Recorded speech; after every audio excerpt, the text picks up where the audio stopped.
In 1978, Boeing committed to an aircraft that reflected the world airlines believed they were entering, not the one that would eventually emerge.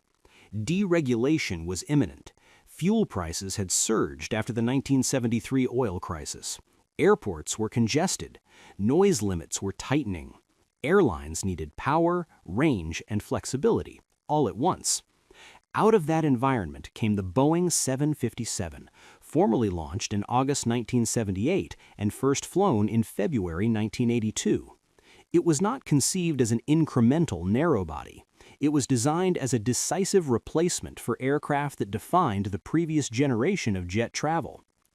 Throughout the 1960s and early 1970s, the backbone of short and medium-haul operations in the United States and Europe had been aircraft like the Boeing 727, early 707 variants, and high-cycle narrow-body tri-jets. These airplanes were built for dense routes, challenging runways, and infrastructure that had not yet caught up with jet performance. By the mid-1970s, those fleets were aging rapidly.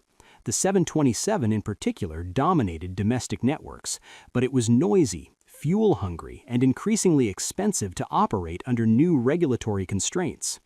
Airlines needed a successor that could do everything the 727 could do and more, while complying with a very different regulatory and economic landscape. Boeing's response was shaped by lessons learned from both the 727 and the newly launched wide-body era. The company paired the 757 program with the 767, deliberately designing the two aircraft to share a common flight deck philosophy, systems architecture, and crew qualification. This was not accidental. It reflected a growing recognition inside Boeing that airline economics were being driven as much by crew costs and scheduling flexibility as by raw performance. The 757 would be a narrow body in size, but a wide body in philosophy. The aircraft that emerged was unusually capable for its class. Powered by either Rolls-Royce RB211-535 engines or Pratt & Whitney PW2000 series engines, the 757 offered thrust levels far beyond what most single-aisle routes required. Early variants could deliver more than 40,000 pounds of thrust per engine, enabling steep climb gradients, exceptional hot and high performance, and short runway operations with full payloads. Its wing was advanced for the time, optimized for high lift and long range rather than pure cruise efficiency. Structural margins were generous. The aircraft was built to operate hard, fly long sectors, and tolerate demanding environments. This capability was not theoretical.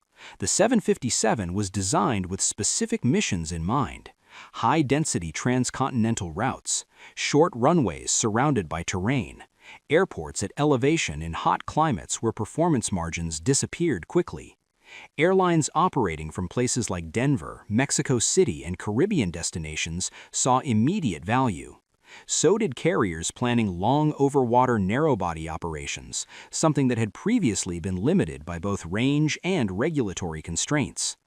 When extended-range twin-engine operations rules evolved in the 1980s and 1990s, the 757 suddenly found itself capable of missions that no other narrow-body could touch. At entry into service in 1983 with Eastern Airlines and British Airways, the 757 was widely regarded as a technical success. Pilots praised its handling and power. Dispatch reliability was strong. Noise and emissions performance met tightening standards.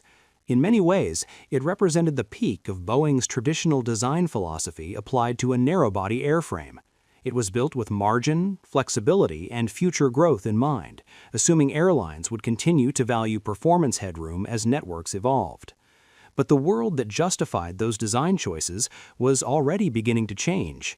Deregulation fragmented route structures. Airlines shifted away from fewer, denser flights toward higher frequency with smaller aircraft. Fuel efficiency per seat began to dominate decision-making. Airports expanded, infrastructure improved. The extreme performance envelope that defined the 757 was no longer a universal requirement.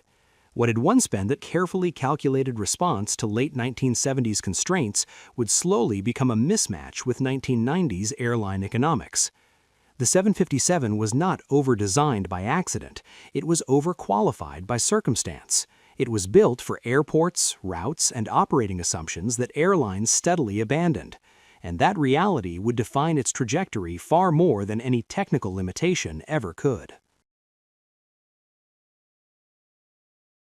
By the late 1980s, the very attributes that made the 757 exceptional had begun to work against it. What had once been insurance against operational uncertainty increasingly looked like unused capability sitting on the balance sheet. Airlines were no longer struggling to extract performance from marginal infrastructure. They were struggling to extract profit from increasingly competitive networks. The propulsion system was the clearest example.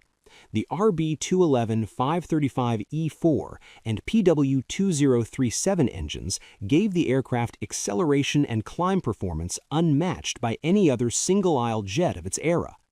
Those thrust ratings were justified when payloads were heavy, runways were constrained, and environmental margins were thin. But as route structures shortened and airports modernized, that power went largely untapped. On sectors of 500 to 900 nautical miles, the engines operated far below their optimal efficiency window. Fuel flow remained high relative to aircraft carrying fewer passengers with smaller cores designed specifically for short-haul cruise profiles. Structural philosophy compounded the issue. The airframe was engineered with significant reserve strength, reflecting certification requirements and mission assumptions rooted in the 1970s. That robustness translated into weight. Empty operating mass climbed well beyond what later narrowbodies would tolerate. On paper, the aircraft could lift impressive payloads over long distances. In practice, many operators flew with partially filled cabins on routes that did not demand that range. Every unused seat still carried its share of structure, systems, and fuel burn. Crew economics shifted as well. While cockpit commonality with the 767 simplified pilot qualification, the aircraft still sat in a higher cost category than emerging alternatives. Cabin staffing requirements were greater than on smaller single-aisle jets. Maintenance man-hours reflected the complexity of a machine designed to do far more than most schedules required. Heavy checks were longer, components were larger, spares inventories were costlier to maintain. What once looked like durability increasingly resembled overhead. The market context had changed decisively by the 1990s. The rise of aircraft like the 737-400, later followed by the 737-800 and the Airbus A320 family, reset expectations. These designs focused on right-sizing rather than maximizing. They sacrificed extreme runway performance and surplus thrust in exchange for lower trip costs, simplified systems, and higher utilization rates. Airlines discovered that frequency mattered more than capability. A slightly slower climb was acceptable. A reduced payload margin was tolerable. Lower cash burn was not optional. Network planners no longer built schedules around a single aircraft doing everything. They built fleets around specialization. The 757 sat uncomfortably between categories. It was too large to be efficient on high-frequency domestic routes, yet too small to replace wide-bodies on trunk sectors. Its range exceeded requirements on most narrow-body missions, but its economics could not match aircraft optimized for those same flights. As utilization data accumulated, the conclusion became difficult to avoid. The airplane was rarely used to its full potential. Operators were paying for performance envelopes they did not regularly enter. The gap between what the aircraft could do and what airlines actually asked it to do widened every year. What had once been a strategic asset slowly turned into a financial question mark. The paradox was simple and unforgiving. The aircraft remained outstanding at tasks airlines were steadily abandoning. And in an industry governed by margins rather than admiration, that mismatch carried consequences. This shift did not arrive as a cancellation notice or a failed sales campaign. It arrived as a series of small decisions that, taken together, removed the need for the aircraft entirely. By the mid-1990s, airline route maps were changing faster than airframes could be redesigned. Deregulation effects matured. Hub-and-spoke networks loosened. Point-to-point flying expanded. The missions that once justified a powerful, long-legged narrow-body began to fracture into thinner segments. New generations of single-aisle aircraft entered service with a different philosophy. The 737 Next Generation program, launched in 1993, prioritized lower fuel burn, improved avionics, and extended range sufficient for most continental missions. These jets were not built to dominate extreme performance charts. They were built to fly often, fly cheaply, and fit neatly into mixed fleets. At the same time, improvements in engine technology altered long-haul planning. High bypass turbofans delivered better specific fuel consumption and reliability, enabling twin-engine aircraft to safely cross oceans under expanding ETOPS rules. Routes that once required a narrow body with exceptional thrust margins or a wide body with excess capacity could now be served by aircraft optimized for efficiency rather than raw capability. Airlines discovered they could replace range with frequency, offering more departures instead of larger aircraft. Fleet planning departments followed the numbers. A single aircraft type that could be scheduled flexibly across dozens of city pairs held more value than a specialized platform that excelled only under specific conditions. The economics favored scale. Training pipelines simplified, maintenance programs standardized, capital allocation shifted toward aircraft families rather than standalone designs. In that environment, there was little incentive to commission a clean-sheet successor that occupied the same narrow niche. Manufacturers responded accordingly. Investment flowed toward incremental derivatives and broader families. The space between the largest narrow bodies and the smallest wide bodies was left largely untouched, not because it lacked technical solutions, but because it lacked volume.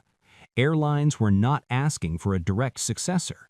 Their purchasing behavior signaled that the problem the aircraft once solved no longer existed at scale. Production ended without drama. Deliveries tapered. Orders dried up. The aircraft did not lose a competitive battle in public view. It simply became unnecessary. Schedules evolved. Networks adapted. The market moved on without formally saying goodbye. Airlines didn't reject the 757, they just stopped needing it. Only after the final examples left the assembly line did the contradiction become clear. As fleets modernized, operators began encountering routes that no contemporary aircraft could serve as effectively. Long, thin transcontinental sectors, high-altitude airports paired with transoceanic distances, payload-critical missions where smaller narrow-bodies fell short and wide-bodies were uneconomical. The gap the aircraft once filled quietly reappeared. Secondary markets absorbed the remaining airframes. Lessors invested in avionics upgrades, structural life extensions, and cabin refresh programs. Cargo operators found particular value in the platform's power and volume, converting passenger examples into freighters capable of lifting heavy loads from constrained runways.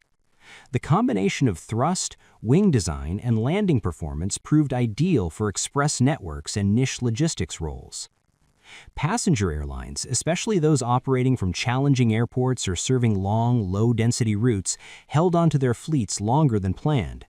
Utilization patterns changed, but the underlying capabilities remained unmatched.